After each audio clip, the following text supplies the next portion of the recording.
नमस्कार friends, CVM higher secondary education complex जिनको हम टीवी पटेल के नाम से पहचानते हैं, मैं अमित कुमार भट्ट आज आपका हार्दिक स्वागत करता हूं। Standard 12 English medium accountancy part 2 chapter number 3 company final account.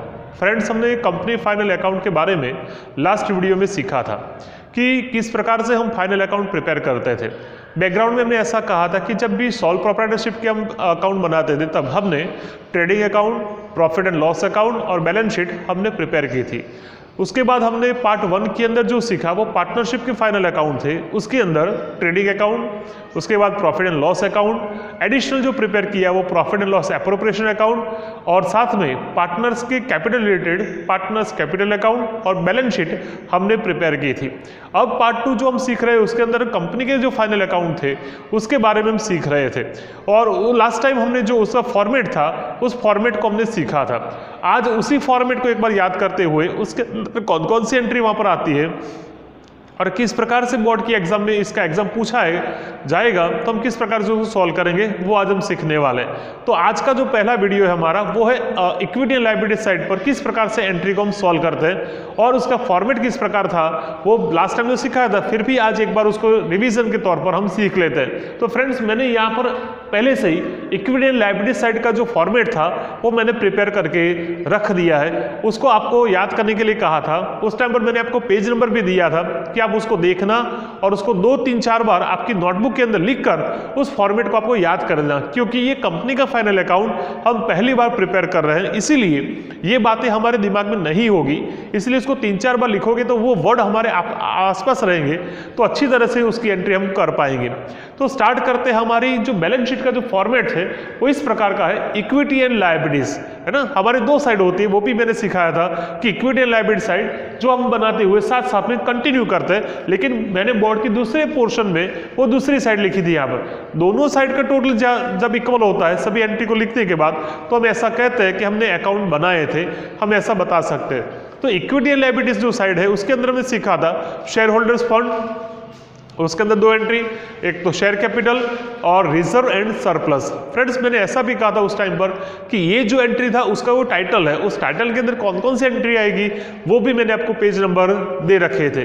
तो पहली बात इक्विटी एंड लायबिलिटीज, उसके अंदर शेयर होल्डर्स फंड और उसके अंदर शेयर कैपिटल एंड दूसरे रिजर्व एंड सरप्लस। ठीक है, तो 2 यहाँ पर लिखते हैं। उसके बाद जो लिखा था नॉन करंट लायबिलिटीज और करंट लायबिलिटीज। नॉन करंट को मैंने ऐसा सिखाया था आपको कि जो हमारी जिम्मेदारी है, जो हमारे लायबिलिटीज है वो लॉन्ग टर्म के लिए होगी, हमें उसका जो टाइम पीरियड था वो ज्यादा होगा तो हम उसको नॉन करंट लायबिलिटीज के नाम से पहचानते हैं। उसके अंदर 3 बातें लिखी थी, ऐसा सिखाया था उस टाइम पर भी कि इसको किस प्रकार से याद करेंगे। हमने पैसे बोरो किए हैं, वो हमारे लायबिलिटीज है और हमें उसके लिए प्रोविजन करना चाहिए। क्योंकि ये 3 टाइटल है, long term borrowings, long term liability और लॉन्ग टर्म प्रोविजन, वो 3 टाइटल हमारे ऐसे रहे। उसके बाद सीखा था करंट लायबिलिटीज, दैट मीन्स ये जो हमारी लायबिलिटीज है वो 1 साल के अंदर हमें उसके पैसे पे करने रहते हैं। तो उसके अंदर क्या बात सिखाई थी, तो शॉर्ट टर्म के लिए है हमारे लिए, जैसे वही बात short term borrowings, trade payable, ये हमारे लायबिलिटीज है, शॉर्ट टर्म लायबिलिटी और last one short term provision के हिसाब से हमें ये सब लिखना रहता था। तो ये सिर्फ टाइटल है हमारा। उस टाइटल के अंदर कौन कौन सी बातें आती है वो उसके लिए आपको फिर से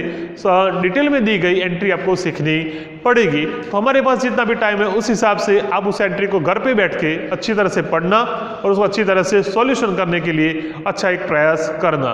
तो आज ये फॉर्मेट तो हमने सीख लिया है, लेकिन इसके अंदर हम एंट्री किस प्रकार से लिखते हैं, अमाउंट किस प्रकार से फिलअप करते हैं वो आज हम सीखने वाले हैं। तो आपके पास पार्ट 2 की जो बुक्स है आपके पास, उसके अंदर पेज नंबर निकालो, 136 नंबर का पेज आपके पास होगा। उसको ओपन करने के बाद हम इस एग्जाम्पल को आज सॉल्यूशन करके उसका टोटल करके हम आज सीखने वाले हैं। तो मेरे पास भी जो बुक्स है उसके अंदर इसका जो नंबर दिया है वो लिस्ट नंबर 5 दिया गया है, पेज नंबर 136 के ऊपर। मैं पढ़ लेता हूं एक बार।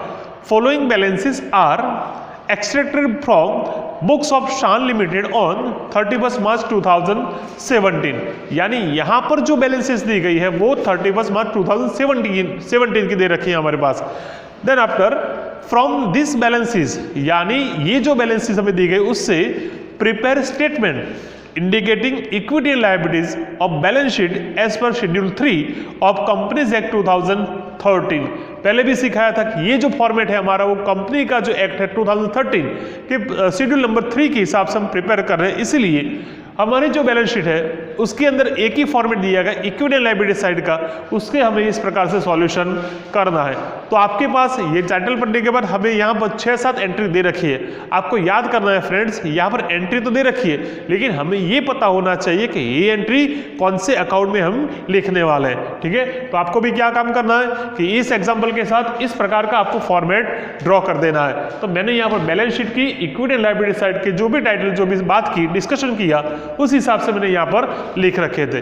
अब वन बाय वन एक एक एंट्री हम पढ़ते हैं और उसको कहाँ पर आता है उसको डिस्कशन के साथ हम सॉल्यूशन करते हैं। आपको अभी यहाँ पर देखना है, फिर आपको जब टाइम मिले तब उस टाइम पर इस वीडियो को फिर से एक बार देखकर अच्छी तरह से उस एंट्री को नोटबुक में लिखते रहना है, ठीक है। तो हम स्टार्ट करते हैं फर्स्ट वाली entry, 26,000 equity share of ₹10 each, है ना। तो ये इक्विटी शेयर की बात कर रहे हैं, 26,000 का शेयर, उसकी जो फेस वैल्यू है 10 रुपीज़ है, इसीलिए टोटल वैल्यू है 2,60,000। तो फ्रेंड्स ये सिंपल सी जो एंट्री दे रखी है वो आपको पता होनी चाहिए कि इक्विटी शेयर यानी इक्विटी शेयर कैपिटल की बात कर रहे हैं, इसीलिए ये एंट्री जो आएगी इक्विटी एंड लायबिलिटी साइड पर शेयर होल्डर के जो फंड लिखे उसके अंदर शेयर कैपिटल में ये एंट्री आने वाली है। तो आपको भी जब बोर्ड की एग्जाम में एग्जाम सॉल्यूशन करना हो तो आप पहले से इस प्रकार का फॉर्मेट आप प्रिपेयर कर सकते हो, बाद में आप उसके अंदर जहां जहां एंट्री आती है वो आप फिलअप कर सकोगे। तो यहाँ पर जो लिखा है शेयर होल्डर के फंड के अंदर शेयर कैपिटल, तो मैंने यहाँ पर जो लिखना है उसके अंदर किस प्रकार से लिखूंगा आप देख सकते हो। शेयर कैपिटल यहाँ पर लिखना है 26,000 इक्विटी शेयर मल्टीप्लाई 10 ईच, इसीलिए हमारी जो अमाउंट होगी वो फर्स्ट कॉलम में लिखना है 2,60,000 आपको लिखना था। तो ये आपकी पहली वाली एंट्री हो गई, ठीक है। अब दूसरी बात है 9% loan from bank of Baroda. हमने बैंक ऑफ बड़ौदा से पैसे बोरो किए थे और जो अमाउंट है वो 50,000 हमारे लिए, इसलिए आपको याद करना है फ्रेंड्स ये हमने पैसे बोरो किए हैं, है ना, और उसके सामने लिखा भी नहीं है कि ये शॉर्ट टर्म है या लॉन्ग टर्म है। तो हमें ऐसा मानना है कि ये लॉन्ग टर्म के लिए हमने पैसे बोरो किए, है ना। शॉर्ट टर्म होगा तो हमें बता दिया जाएगा और हमें एंट्री भी पता चल जाएगी कि ये शॉर्ट टर्म के लिए, तो ये लॉन्ग टर्म बोरोइंग्स हमारे लिए। तो आपको देखना है कि हमने लॉन्ग टर्म बोरोइंग्स लिखा है यहाँ पर, तो सेम वैसे जैसे हमने शेयर कैपिटल में लिखा था तो फिर से ब्रैकेट में लिख देना यहाँ पर कि 9% बैंक ऑफ बड़ौदा लोन, ठीक है। और आपको फिर से ही फर्स्ट कॉलम के अंदर एंट्री जो लिखनी होगी हमारी 50,000 आपको लिखना है, राइट। चलो नंबर 3 प्रपोज डिविडेंड, है ना। प्रपोज डिविडेंड ये इसको गुजराती में क्या सूचित प्रपोज डिविडेंड, है ना। तो हमें इसको जो लिखना है ये हमारा प्रोविजन है। हमें मैंने पहले भी बताया था फ्रेंड्स आपको ये सब एंट्री नहीं है, इसीलिए इसके अंदर एडिशनल कौन कौन सी एंट्री आती है वो आपको एक पहले से ही वो पेज पर देखकर आपको एंट्री सीखनी पड़ेगी। तो प्रपोज डिविडेंड होगा वो शॉर्ट टर्म प्रोविजन के अंदर वो एंट्री हम लिखते हैं, इसलिए आपको लिखना है शॉर्ट टर्म प्रोविजन के अंदर यहाँ पर लिखना है प्रपोज डिविडेंड जो अमाउंट है हमारी वो है 18,000 आपको लिखना है। इस प्रकार से आप अपना फाइनल अकाउंट प्रिपेयर कर सकते हो। फ्रेंड्स आपको इतना याद करना है कि ये जो एंट्री हम दे रहे हैं यहाँ पर ये सिर्फ हमें एक पहले सिर्फ इंट्रोडक्शन लेवल पर ही हम सॉल्यूशन कर रहे हैं, बाकी ब्रीफ में ये एग्जाम्पल सीखने के लिए आपको अच्छी तरह से इसका नॉलेज होना चाहिए। नेक्स्ट वन बिल्स पेएबल, है ना, हमें पे करना है इसलिए आएगा ट्रेड पेएबल के अंदर इस एंट्री हमें लिखनी है बिल्स पेएबल के हिसाब से आप लिखोगे बिल्स पेएबल, ठीक है।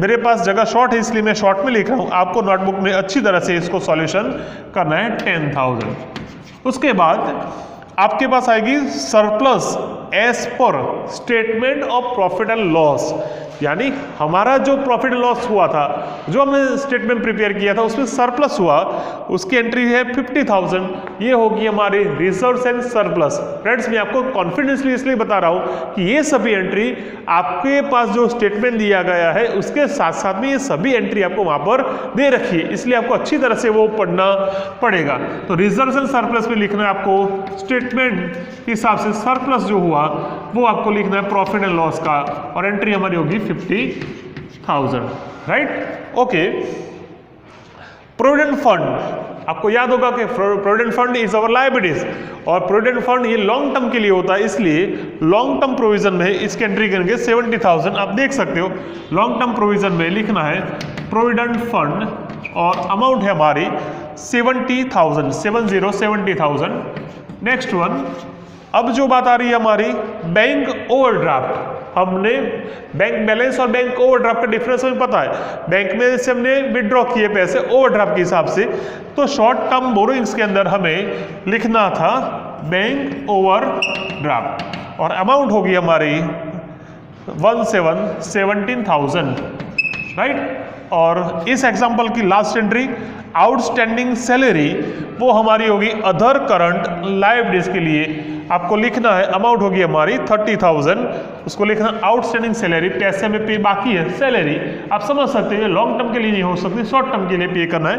तो अदर करंट लायबिलिटीज के लिए अदर करंट लायबिलिटीज में आउटस्टैंडिंग सैलरी अमाउंट है हमारी 30,000, राइट। तो इस प्रकार से आपको जहां जहां पर एंट्री दे रखी है उस हिसाब से आपको वहां पर एंट्री को लिखना है। लेकिन ये सब बात का एक शॉर्ट बात ये रही कि आपको इतना पता होना चाहिए कि इसके अंदर आपको सिर्फ का सिर्फ आपको एंट्री कहाँ आ रही है वो आपको पता होना चाहिए। जो जो एंट्री हमें दे रखी थी एग्जाम्पल के अंदर वो मैंने वहां पर लिख रखी है। जहां एंट्री नहीं मिल रही है वहां पर आप डैश कर सकते हो यहाँ पर। तो ये रही मेरी बात, यहाँ पर अदर लॉन्ग टर्म लायबिलिटीज नहीं है इसलिए वहां डैश कर देता हूँ।